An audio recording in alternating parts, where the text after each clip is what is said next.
If you started this video thinking that 2026 needs to be different, you are not alone. You are probably tired of starting over, of making goal lists, of promising yourself that this time it will work. And for a while, it seems like it will. But then, everything slips back. Old habits return. Motivation evaporates. And that transformation plan turns into yet another cycle of frustration. Maybe you have already asked yourself, what is wrong with me? The answer is nothing. But there is something very wrong with what you were taught about change. Most people believe that the secret to changing their lives lies in working harder, having more discipline, more focus, more willpower. But science says otherwise. Carl Dweck, one of the most respected psychologists in the world, discovered that what really separates those who change from those who stagnate is not effort, it's mindset.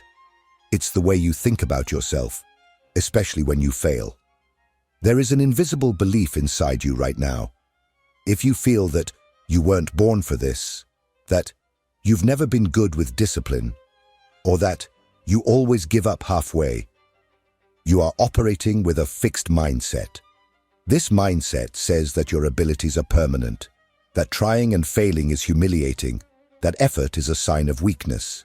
And as long as this belief is alive, no new year will truly be new.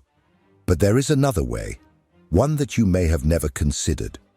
The growth mindset says that no limitation of yours is permanent, that effort is not shameful, it's the way, that every failure can be valuable information, and that you are not here to prove that you are perfect. You are here to become better. If this resonated with you, then yes, this video was made for you. Because 2026 will not be your best year because you will work harder. It will be your best year because you will think differently. And it all starts now. Perhaps the biggest obstacle between you and the life you want to live is not a lack of discipline, talent, or focus. It may be the way you interpret your limits. Most people don't realize it, but they live trapped in statements that carry a silent and destructive weight. I'm not good with numbers. I don't have creativity. I've never been organized. I just can't. These phrases seem harmless, but they are traps. Because every time you say that, you are not describing a temporary situation. You are defining an identity. You are asserting without realizing it that this is who you are. And when your mind believes that a limitation is part of who you are, it stops looking for exits. You adapt to stagnation.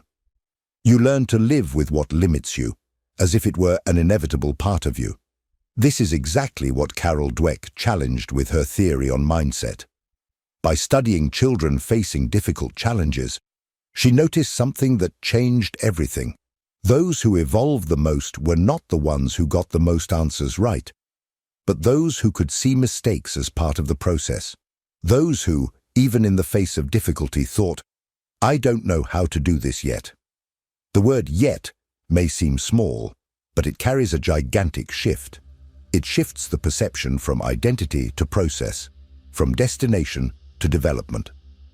When you say, I don't know how to do this yet, you are actually asserting that you will know, and that changes everything. Your brain responds differently. Your behavior changes. Your willingness to try, fail, repeat, and learn increases. And that's where the magic happens. When you stop using I am to define your limitations and start using I don't know how to do this yet, you give an internal command for expansion. You declare that you are not finished, that you are not defined, that you are in transformation. See how this applies to your real life. Do you say, I can't stick to a routine? Correct it. I haven't found a routine that works for me yet. Do you believe you weren't born to lead? Correct it. I haven't developed the leadership skills I need yet. Do you feel incapable of focusing? Correct it. I haven't built an environment and a system that support my focus yet. Do you see? This simple linguistic shift reprograms your internal system. It interrupts the automatic pattern of self-sabotage that asserts, "I am this way," and replaces it with a mindset that says, "I am in the process of becoming." But this is not just a language technique. It's a way of seeing yourself. And here's an exercise that can start to truly change your life. Choose 3 negative statements you usually say about yourself. Don't shy away from it. Face them honestly. Write them down. Then rewrite each one with "yet." And don't just read. Repeat it daily until this new narrative starts to take root. This may seem too small to generate real transformation, but it is precisely in the small shifts of perception that the process of deep change begins. Big transformations start when you break the internal pattern that says your failures are final. The "yet" is a gateway to a growth mindset. It is the antidote to complacency. It is the reminder that you are learning and not failing. But of course, it's not always easy to maintain this perspective, because sometimes even with "yet" in mind, you will try and you will fail. You will dedicate yourself, and still, it won't turn out as you expected. And then, the crucial question arises: what does failure really mean? In the next part, you will understand why interpreting failure as a sentence is one of the biggest lies of a fixed mindset, and how reversing this can transform every fall into a step forward. If this content is making sense to you, click the subscribe button and subscribe to the channel. Thank you for your support. At some point in your life, you failed. You tried something, dedicated yourself, exposed yourself, perhaps even truly believed it would work. And it didn't. And it's very likely that after that, a voice whispered in your mind, "See, you're not good enough." Maybe it was a low grade, a project that never got off the ground, an attempt to change a habit that lasted only 2 weeks. Maybe it was something bigger, a business that didn't succeed, a relationship that ended badly, a decision that led to regret. Most people carry these experiences like scars that never fully heal. They don't just remember the failure, they define themselves by it. And this is one of the cruelest mechanisms of a fixed mindset. It turns isolated events into permanent labels. You didn't just fail that time, you become the kind of person who fails. The one who never finishes what they start. The one who always messes things up. But this is an illusion, a powerful cognitive distortion, but completely misguided. Carl Dweck showed that failure is not a verdict on who you are. It is in fact a diagnosis. It shows you what is still not working. It gives you clues, feedback, directions. It is information and not identity. And this simple shift in interpretation separates those who keep trying from those who spend the rest of their lives hiding from mistakes. People with a growth mindset also feel pain when they fail. They also get frustrated, disappointed, and question themselves. The difference is that they don't use failure as an excuse to give up. They use it as fuel to adjust. They extract meaning from the mistake. They ask, "What did this teach me?" And this question opens the door to the next level. Let's take a practical example. Imagine you decided to create a new habit, waking up early, for instance. You try for a week, 2, but end up sleeping late again and lose the rhythm. The fixed mindset says, you're not disciplined, there's no point in trying, and with that, you give up. Not the attempt, but the very idea that you can change. Now see the same scenario through the lens of a growth mindset. The failure to wake up early is not a sentence, it's a fact. You analyze and ask, why did I fail? What was missing? And maybe you realize that you're going to bed too late, that your phone keeps you in bed until the early hours, or that your evening routine is disorganized. With this information, you adjust. You take the phone out of the bedroom, set a fixed bedtime, and try again. This is real growth.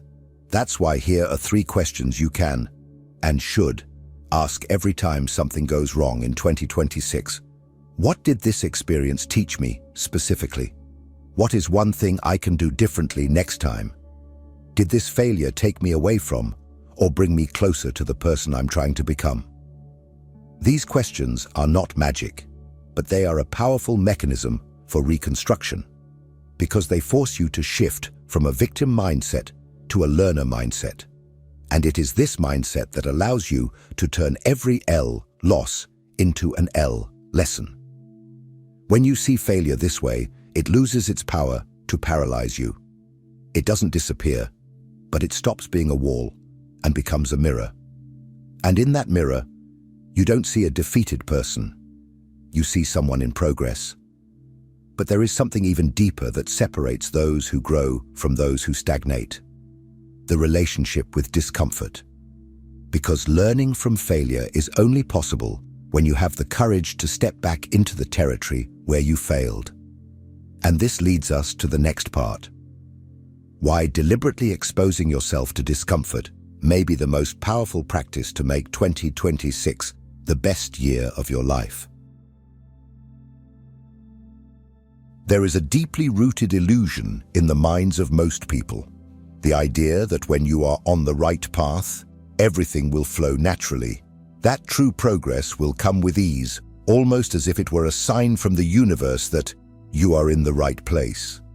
And so, when discomfort arises, when you feel insecure, anxious, lost, or out of your comfort zone, the immediate impulse is to retreat, to delay, to procrastinate, to give up. But here's an uncomfortable yet essential truth. Real growth does not happen in comfort. Comfort may seem like a momentary relief, but in the long run, it is one of the most sterile environments for those who want to evolve. Comfort perpetuates patterns. It keeps you where it is safe, and where it is safe, there is rarely transformation. Carol Dweck observed a fascinating pattern in her research. People with a fixed mindset tend to choose tasks that confirm their existing abilities. They seek areas where they know they will succeed because they want to reinforce the image that they are competent. On the other hand, people with a growth mindset do the opposite. They willingly place themselves in situations where they know they are not yet proficient. They expose themselves, they take risks, they actively seek discomfort. Not because they enjoy failing, but because they understand something that most ignore. It is in discomfort that skill begins to emerge. Think of any area of your life that you admire in someone else. It could be public speaking, leading a team, maintaining a disciplined routine, entrepreneurship, creating content, learning a language, programming, selling, training, meditating, any of them. In all these areas, the beginning is uncomfortable because it is new territory. And in every new territory, you will feel incompetent, awkward, vulnerable. That is part of the process. The problem is that most people interpret this discomfort as a sign that they are on the wrong path. They feel ashamed for not knowing. They fear looking amateurish. And, as the fixed mindset screams in their heads, saying, if it were meant for you, it would be easier, they give up. And they rush back to where they feel competent, but also where nothing changes. If you want 2026 to be the most transformative year of your life, you need to do the opposite. You need to deliberately choose to be uncomfortable. You need to commit to being a beginner again. You need to train the emotional muscle that allows you to stay in the pain of temporary incompetence, because that is what will lead you to real competence. Here's a concrete practice. Choose a skill you have been avoiding precisely because it scares you. The one that makes you think, I'm not good at this, or this isn't for me. Now commit to that skill for the next 6 months. Not to become a master immediately, but to accept being bad at the beginning and to keep going anyway. For example, if public speaking terrifies you, commit to practicing, even if it's just recording videos for yourself. If you want to start a business but feel like you don't understand anything, start studying, even if you don't grasp everything at first. If you feel ashamed to create content, start posting, even if no one sees it. If you are afraid of learning something technical like programming or finance, start with the most basic fundamentals without rushing. The key here is not to master, it's to persist in discomfort. You will feel awkward, insecure, even ridiculous at times. But if you keep going, inevitably, you will get good, because the brain is plastic. It learns, it adapts, it transforms the chaos of uncertainty into clarity. But only if you stay in the battlefield long enough for that to happen. And here's an important detail. Discomfort, when accepted as part of the process, ceases to be an enemy and becomes a compass. If you are not occasionally feeling incompetent, it is a sign that you are not challenging yourself enough. Discomfort is not a sign that you are in the wrong place. It is a sign that you are exactly where you need to be to grow. But there is a second hidden obstacle on this path, as powerful as the fear of discomfort, the fear of criticism. Because it is not enough to try something new. You will also have to deal with the opinions of others. And if you do not know how to turn criticism into fuel, it can stop you before you even begin.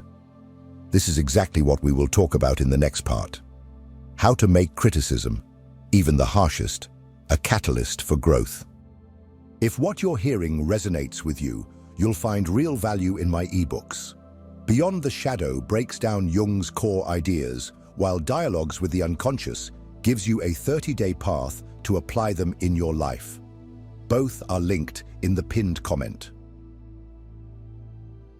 Few things have the power to paralyze us as much as criticism. Just having someone point out a flaw suggests that you could have done better or show disapproval, and suddenly your mind starts to scream.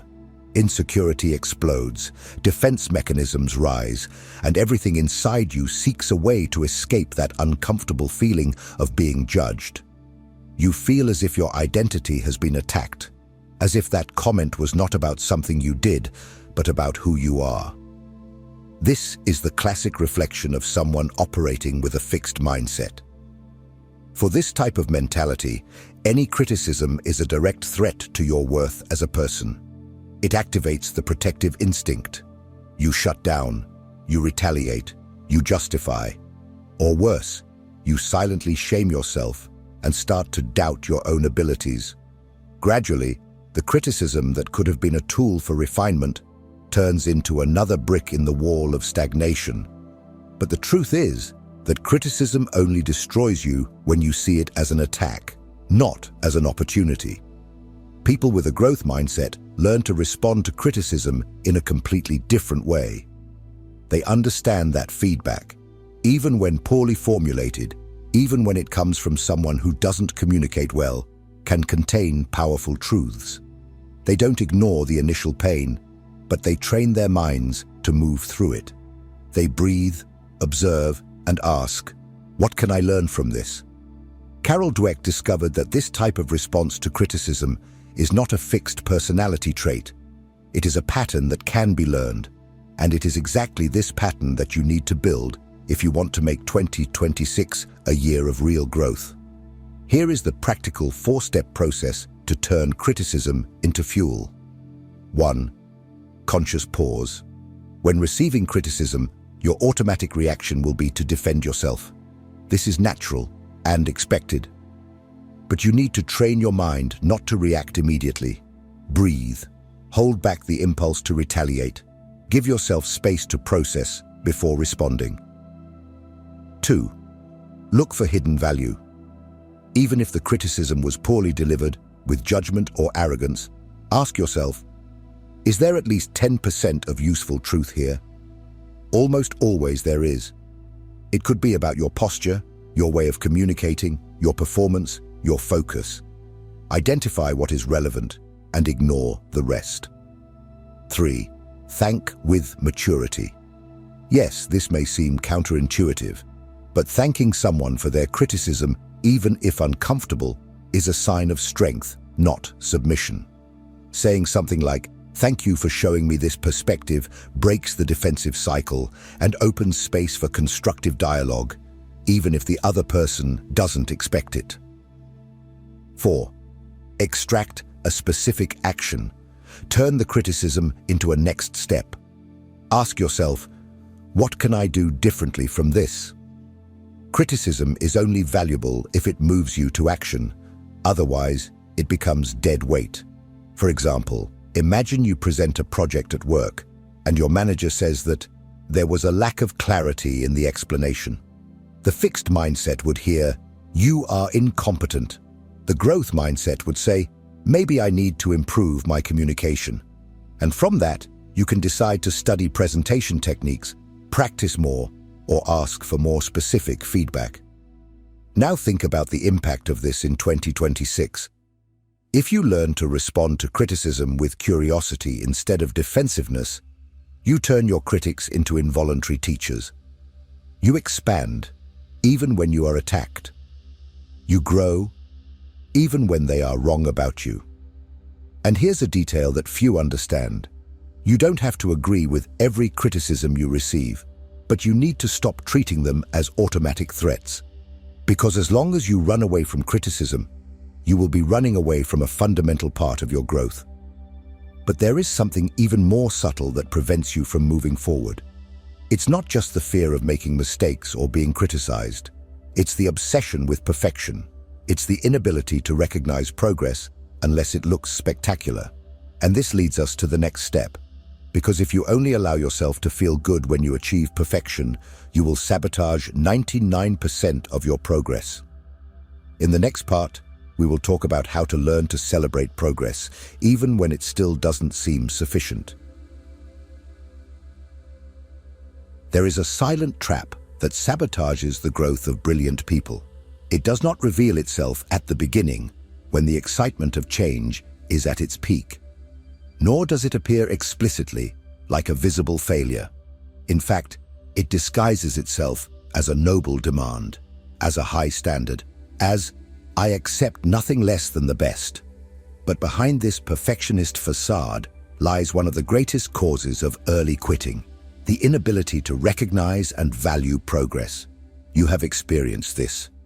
You started something new, a habit, a project, a change in mindset.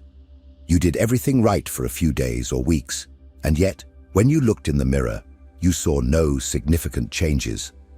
Anxiety took over, impatience grew, and instead of celebrating the steps taken, you devalued everything because you were still far from the ideal. This is the logic of a fixed mindset. If the result is not perfect, it's as if nothing has happened. If it's not a complete success, it's a complete failure. It's all or nothing. And that nothing swallows your effort as if it had no value. Carl Dweck observed this in students, athletes, entrepreneurs, and leaders. People who consistently grew had one trait in common. They knew how to value the process. They could feel proud of a small advance, of a risk taken, of an honest attempt, even when the result was still imperfect. They did not wait to reach the top to feel they were doing well. They knew that every step, no matter how small, was part of the journey. This is the growth mindset in its most mature form. It understands that real growth is rarely visible in the short term, that the greatest transformations happen in silence, behind the scenes, that before being admired by others, you need to learn to see your own evolution. Therefore, here is a concrete practice that can completely change your relationship with progress: the weekly wins ritual. It works like this. At the end of each week, choose a fixed day, like Sunday. You will write down 3 wins of the week. But with one important rule. At least one of these wins cannot be linked to results, but rather to effort or internal evolution. Examples of valid wins. I did something I had been postponing for weeks, not for what was done, but for overcoming resistance. I studied, even when I didn't feel like it, because that shows consistency. I asked for help instead of pretending I knew everything, because that shows humility and willingness to grow. I was criticized and, instead of reacting, I listened and learned something, because that is emotional maturity. I tried something new even with fear, because courage is not the absence of fear, it is action despite it. When you start to record and celebrate these wins, something profound happens. Your brain begins to associate well-being with progress, and no longer just with perfection. This completely changes the way you motivate yourself. You stop waiting for great achievements to feel you are on the right path. You learn to nourish yourself from the journey. And when this becomes a habit, you not only grow faster, you grow sustainably, because you are no longer driven solely by external validation, but by an internal sense of building. What you need to understand is simple, yet powerful. You do not become a better person when you reach some distant place. You become a better person when you start walking and do not stop. 2026 will be extraordinary, not when you achieve perfect goals, but when you learn to recognize, with gratitude and firmness, each small achievement along the way. But for all of this to materialize, there is a decision that needs to be made now. A simple choice, but one that can redefine the course of your life. And it is about this that we will talk in the last part. Why your 2026 does not start on New Year's Eve, but at the exact moment you decide to operate from a new mindset. You made it this far because on some level, you know it's time to stop repeating the same cycles. It's no longer enough to list goals, create elaborate plans, or promise yourself that this time it will be different. Something inside you wants more than superficial changes. You want a real transformation, a year that not only looks different on the outside, but is genuinely different on the inside.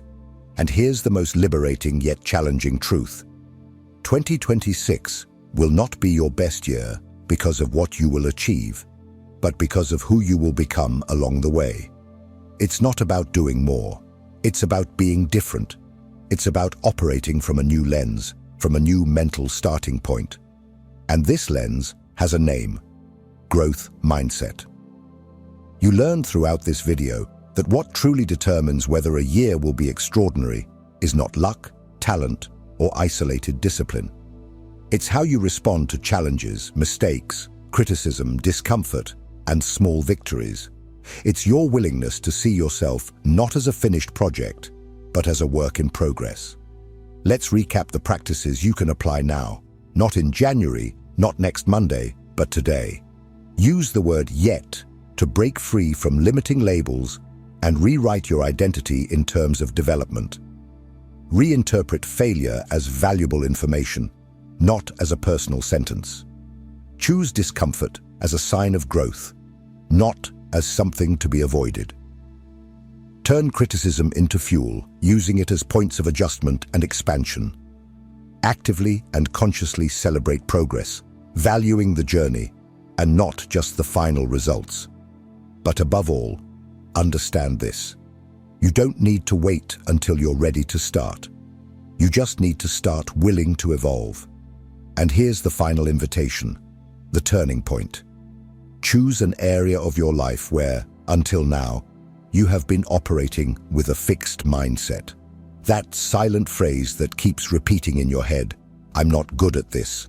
This isn't for me. I've never been able to." Now, transform that phrase. Add the yet, rewrite it. And for the next 7 days, take a tiny action, an action so small that there's no excuse not to do it, just to prove to yourself that you are in motion, not to feel perfect, but to put yourself in construction. 2026 starts now, not on the calendar, not at the New Year's party, now. And every time you act from this new mindset, you will be practically shaping the person you will be when December arrives. This is the kind of choice that doesn't just transform a year, it transforms an entire life. Now it's up to you. If this message resonated with you, comment below, "I choose to grow."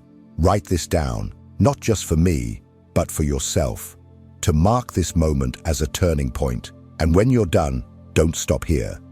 The next video is just as important as this one. It will show you a new level of clarity that you haven't accessed yet. Click and continue, because your 2026 has already begun, and you're not going to stop now.